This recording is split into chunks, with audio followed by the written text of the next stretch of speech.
Yes, వరుస వేసవి సెలవులు కావడం, అదేవిధంగా ఏపీ తెలంగాణలో ఇటు ఎలక్షన్లు కూడా అయిపోవడంతో ఒక్కసారిగా కూడా తిరుమల వెంకటేశ్వర స్వామి దర్శనార్థం భక్తులు పోటెత్తారు. నిన్న ఇవాళ దాదాపు స్వామివారి దర్శనం కోసం వచ్చినటువంటి భక్తులు క్యూ లైన్లో వేచి ఉంటూ స్వామివారి సర్వదర్శనానికి దాదాపు 30 గంటల సమయం పడుతున్నటువంటి పరిస్థితిని కల్లారా చూస్తున్నాం. ప్రస్తుతం మనం ఏదైతే ఈ పాపనాశం సర్కిల్ అంటే పాపనాశంకి వెళ్ళేటువంటి మార్గంలో ఉన్నాము, అంటే వైకుంఠ క్యూ కాంప్లెక్స్ 2, 1 ఇంకా నారాయణాద్రి గార్డెన్స్లో ఉండేటువంటి తాత్కాలికమైనటువంటి షెడ్లన్నీ కూడా నిండిపోయి మరి క్యూ లైన్ దాదాపు 6 కిలోమీటర్ల మేర దారి తీసిందని చెప్పొచ్చు. ఆ క్యూ లైన్లో మొత్తము భక్తులు వేచి ఉండడమే కాకుండా క్యూ లైన్లు పూర్తిగా నిండిపోవడంతో ఏదైతే ఇక్కడ నందకం అంటే అన్నదానం సత్రంకి పక్కన ఉన్నటువంటి నందకం గెస్ట్ హౌస్ వద్ద ఉన్నటువంటి ఈ కళ్యాణ వేదిక వద్ద భక్తుల్ని కాసేపు వేచుండజేసి తిరిగి క్యూ లైన్లోకి అనుమతి ఇచ్చేటువంటి పరిస్థితిని ఇక్కడ చూస్తున్నాం. అంటే వీరు కనుక ఇప్పుడు క్యూ లైన్లోకి ఎంటర్ అయితే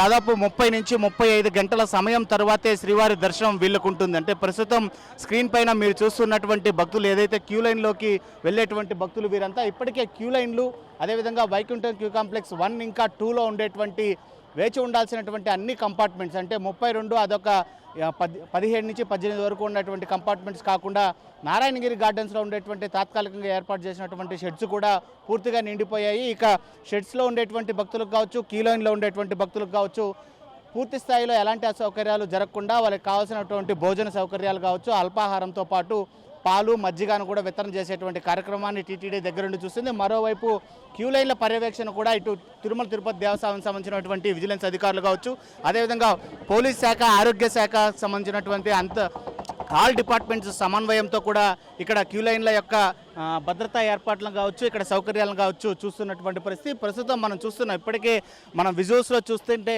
పూర్తి స్థాయిలో దాదాపు 6 కిలోమీటర్ల వరకు ఉండేటువంటి ఈ కళ్యాణ వేదిక వరకు ఉండేటువంటి పూర్తి స్థాయి క్యూ లైన్ నిండిపోయింది. ఇంకా ప్రస్తుతం ఈ కళ్యాణ వేదిక వద్ద భక్తులు ఇంకా దాదాపు 1/2 కిలోమీటర్ వరకు వేచి ఉండేటువంటి పరిస్థితి అయితే కనిపిస్తుంది. సో వీళ్ళందరినీ కూడా ఇప్పుడు కనుక ఇక్కడ నుంచి ఈ వదిలితే వీళ్ళు తిరిగి క్యూ లైన్లోకి ఎంటర్ అయ్యేటువంటి పరిస్థితి ఉంటుంది. సో ఇలాంటి వేసవి సమయాల్లో గడిచినటువంటి వీక్, అదేవిధంగా గడిచినటువంటి రోజుల్లో అయితే మాత్రం రద్దీ అంతగా లేదు. ఏపీలో కాకుండా అదేవిధంగా తెలంగాణ, తమిళనాడు వ్యాప్తంగా కూడా ఇటు పార్లమెంట్, అసెంబ్లీ ఎలక్షన్స్ ఉండేటువంటి నేపథ్యం కావచ్చు, అదేవిధంగా ఎగ్జామ్స్ ఇంకా కొంతమంది విద్యార్థులకు ఉండేటువంటి సమయాల్లో పెద్దగా రద్దీ కనపడలేదు. ఇవాళ నిన్న అయితే మాత్రం పూర్తి స్థాయిలో భక్తులు విపరీతంగా తిరుమలకు పోటెత్తారని చెప్పొచ్చు.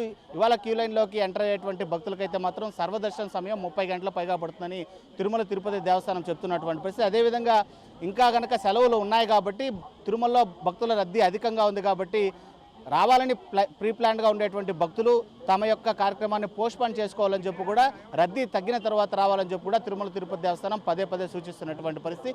ఇక క్యూ లైన్లు కావచ్చు, కంపార్ట్మెంట్లు కావచ్చు, వారికి కావాల్సినటువంటి అన్ని సౌకర్యాల కల్పనతో పాటు అల్పాహారము, నీరుని ఎప్పటికప్పుడు అందించడమే కాకుండా అత్యవసర పరిస్థితులు ఏర్పడితే దానికి సపరేట్ విభాగాలను ఏర్పాటు చేసి వెంటనే అంబులెన్స్ల ద్వారా అదేవిధంగా ఫస్ట్ ఎయిడ్ టీంని అక్కడ వచ్చేటువంటి ఏర్పాట్లను కూడా తిరుమల తిరుపతి దేవస్థానం చేస్తుంది.